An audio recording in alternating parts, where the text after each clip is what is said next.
At first, we try so much to go in legal way. So when they say that it's forbidden for us and like this, so there is no way else to go else but illegal way.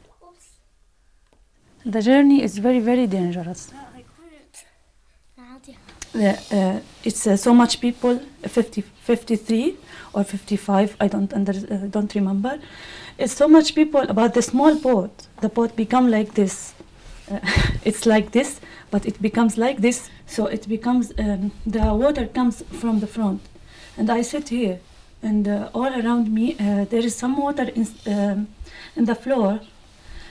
And when we arrive, I don't know, they must damage this boat, so the water become to enter, and we arrive the land, all girls or women or men have the water, somebody on their pencils and somebody all but me and Mark, no water on us.